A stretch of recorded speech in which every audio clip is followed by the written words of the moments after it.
Welcome back to Braintree Today. I'm Martha Constantinides and you're watching BCAM TV. We'll be getting you right into our coronavirus updates for the week. Since no new medical breakthroughs have been made, Massachusetts is currently still in Phase 3 of the reopening plan. The state will continue to monitor health trends as Governor Charlie Baker releases updates to the public. Here's more from his press conference on November 18th. Yesterday, the Department of Public Health reported 2,263 cases. The 7-day average positivity rate is 3.25%. Baker further discussed how Massachusetts has been trending within the past week and how hospitals and ICUs are handling COVID-19. There are 835 cases currently hospitalized and 159 are in the ICU. The Commonwealth, as everybody knows, continues to see an increase in new cases and hospitalizations as we work our way through a second surge of COVID-19. Since Labor Day, we've seen a sharp increase in COVID cases and hospitalization. Cases are up by 8 times since Labor Day, and hospitalizations are up just over 4 times. With rising positive test rates, Governor Baker and his administration gave updates for college students who wish to celebrate the holidays at home. The Commonwealth has updated our guidance to colleges and universities, advising that any students leaving campus to go home for the holidays should first receive a negative COVID-19 test administered by the college within 72 hours of their planned departure. And if possible, residential colleges should also offer COVID-19 tests to students who live off campus who plan to return home. The governor further explained why these guidelines are important to follow and how this could affect the Commonwealth. And at this point, folks should be going to school or to work and going home. And if people abide by these very simple rules and concepts and do it consistently, it can allow us to keep everything open, our schools and our economy. And it can give us the kind of holiday season that I think everybody is hoping for. On another note, Boston Mayor Marty Walsh held a press conference on November 12th where he also discussed how college students should handle COVID-19 this holiday season. If you go home for Thanksgiving, you should not be returning to Boston this semester. You should do the rest of your learning remotely. I want to thank Emerson College and Suffolk University for simplifying the issue.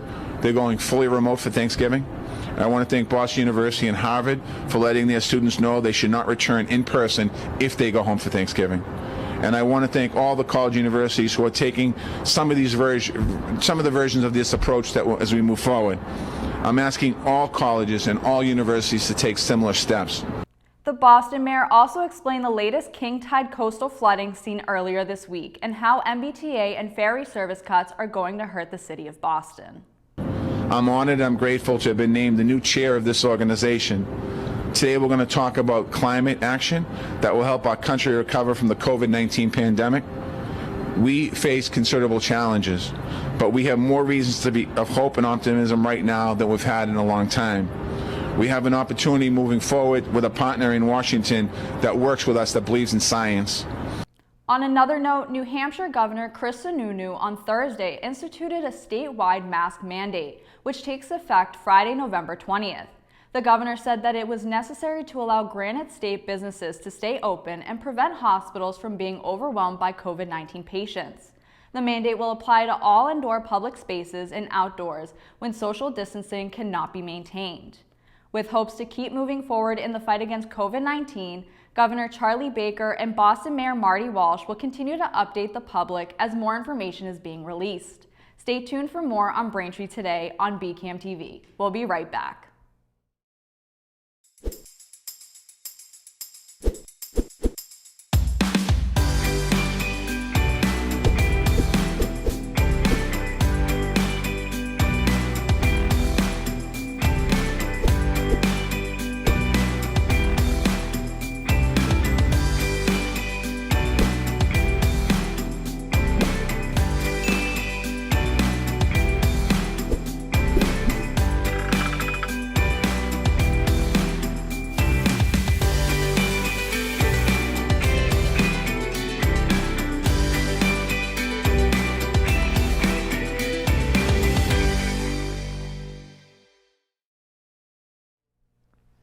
Welcome back to Braintree Today. While Massachusetts is still in Phase 3 of the reopening plan, the town of Braintree continues to release important updates and news regarding the virus. Since our last update on Tuesday, Braintree Town Hall has reported 30 new cases, and since last week, they've reported a total of 71 cases, bringing the town's positive case count up to 1,335. The town hasn't reported any new fatalities in over 3 months, which has kept the death toll in Braintree at 120. State education officials announced on Wednesday, November 18th, that rapid coronavirus testing supplies will be distributed to 134 Massachusetts school districts, which includes the town of Braintree. The supplies, which are expected to arrive in early December, are a new way to help contain the spread of COVID-19, but will not replace the standard molecular tests. Braintree School Nursing Director Jean Afzali said, quote, "If they become sick while in school, we will know if they're positive and can take precautions," end quote. This program has provided test kits to all qualifying schools at no cost to the districts.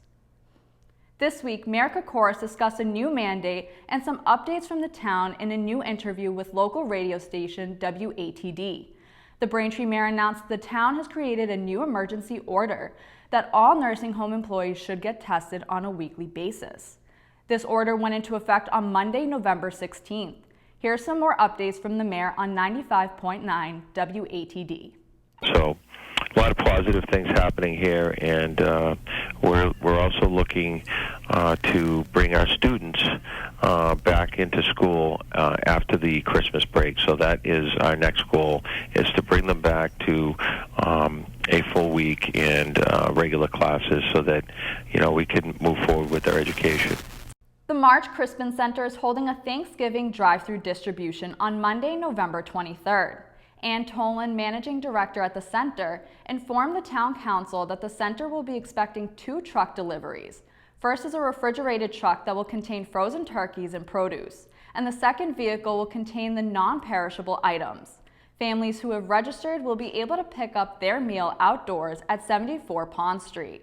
Currently, there are about 140 families that are participating in the Thanksgiving drive-thru. And for those who want to sign up or donate, you can call the March Crispin Center at 781-848-2124. Now, here's Petra Lynch with more on Town Council and Planning Board. This week, Braintree Town Council met and went over various items such as Town Clerk Jim Casey's proposal to permanently implement the changes made to polling locations for this year's election. He explained that consolidating the polling locations would be beneficial because it would maintain the integrity of the election process, allow additional staff to be on site at the 3 locations, reduce costs, and allow them to move out of the elementary schools, which has been a concern for many parents.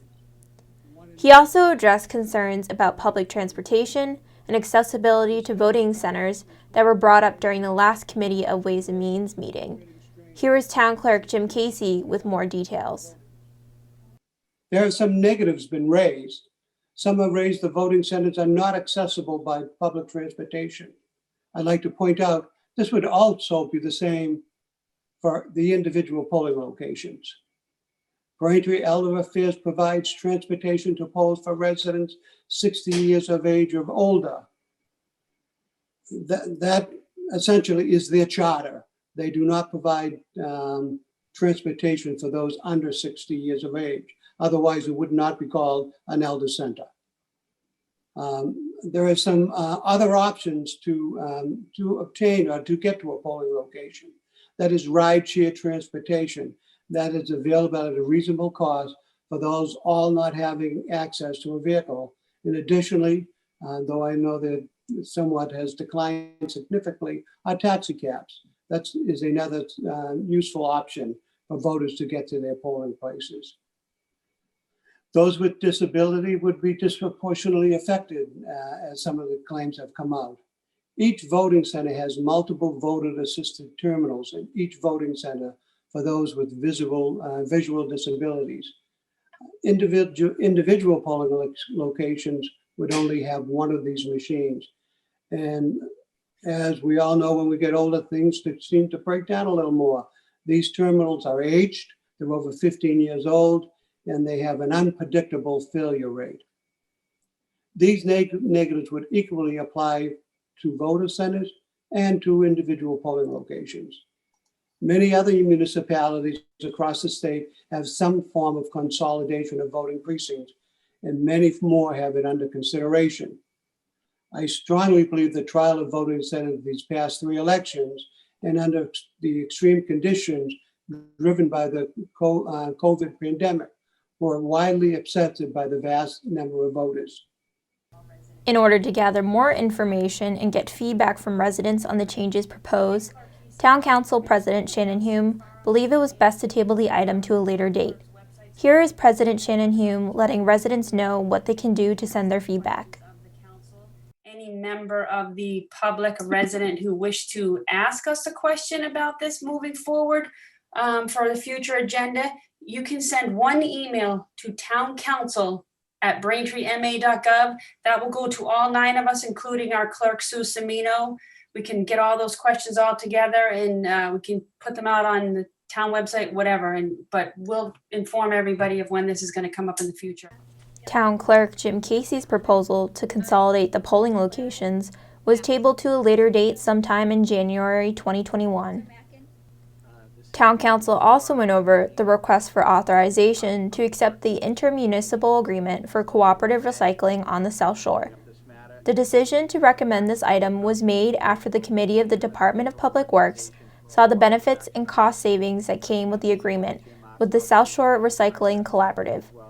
Here's District 1 Councilor Julia Flaherty explaining some of the benefits of the collaboration. I think it's important for residents to understand that this decision would not impact trash service. Your pickup would still happen the same way that you're accustomed to it. It won't change the trash fee that we pay initially, or maybe, that would be decided separately from this. The aim of this, it's important to emphasize, is that it's to increase Braintree's ability to partner with other communities in order to be able to enter into more favorable contracts with service providers. Right now, Braintree, the town of Braintree, has been doing that individually, and we've supported that individually fairly well. But there is some strong feeling, and I think it's quite well supported, that if we partner with other communities, we can leverage some economy of scale and be able to enter into some better contracts going forward. So becoming part of this collaborative can help us manage our trash and recycling budget in the future, broadly speaking. But it isn't going to change your trash pickup. It isn't going to change what you recycle, and it isn't going to change, where. And furthermore, we're not obligated to participate in any contracts that we don't want to. What this does is it opens up opportunities for us, but it doesn't obligate us to do anything. The discussion ended with 9 in favor and 0 opposed of accepting the intermunicipal agreement for cooperative recycling. Next is the planning board meeting from last week on November 10th. The meeting started with a discussion on the reorganization of the board as a result of Robert Harnez stepping down from his 12-year position as chairman after he was appointed as a district court judge. Nominated as the new chairperson was then vice chairwoman Erin Joyce, along with then board member Philip Baker as the new vice chairman. William Grove's appointment as a full member of the planning board was approved unanimously during this week's November 17th town council meeting. Planning board then went over the revised drainage plans for the Peterson Pool and Rink Complex, a project that has been discussed for over 50 years and was halted in March due to drainage issues. The revised plans were created by Allen Major Associates and was approved for an extra month of peer review, a decision that newly appointed Vice Chairman Philip Baker felt was, quote, time well spent, end quote, because it would allow more time for the engineers to figure out what would and wouldn't work. The discussion ended with the planning board voting unanimously in favor to approve of conditions seen in the revised plans for the Peterson Pool and Rink Complex. Thanks, Petra. Stay tuned for more on Braintree Today. We'll be right back. Okay, Mama. You've always protected me. Thanks, Dad. every day of my life. Hold on there, buddy, hold on. I'm older now, but I still need you. Kids are getting addicted to prescription pain pills. Can you still protect me? You can protect them. Kids who talk with their parents about opioids are less likely to misuse them. When you have conversations about drugs and alcohol, make sure you talk about the risks of prescription pain pills too. Find out what you can say. Welcome back, Braintree. Army Chief Warrant Officer Marwan Gabor of Arlington, Massachusetts, or more recently of Marlborough, was killed last week in a helicopter crash in Egypt. 4 other Americans were also killed. They were a part of an international force that monitors the 40-year-old peace agreement between Egypt and Israel. Governor Baker said, quote, "The Lieutenant Governor and I are deeply saddened to learn the passing of Army Chief Warrant Officer Marwan Gabor of Arlington, Mass., who tragically lost his life while serving our country. We extend our condolences to his family and friends during this incredibly difficult time," end quote. A French peacekeeper and a Czech officer were also killed. A 6th American was injured, and the cause of the crash is still under investigation.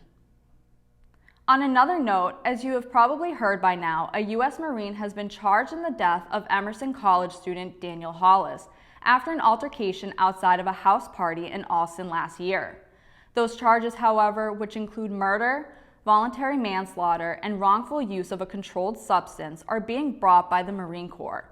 In February, a Suffolk County grand jury decided not to indict the Marine, Lance Corporal Samuel London. London was a reservist assigned to the 25th Marine Regiment based at Fort Devens. Suffolk County District Attorney Rachel Rowland's office was unable to convince the grand jury that anyone should be charged with the death of Hollis. Hollis's family was devastated upon hearing that news. However, several months later, the military, which has jurisdiction over members of active duty, stepped in to investigate further, resulting in their own charges against London announced on Monday, November 16th. Braintree residents who live near Crown Pizza and Grill in Braintree Square are complaining about late-night noise in the parking lot.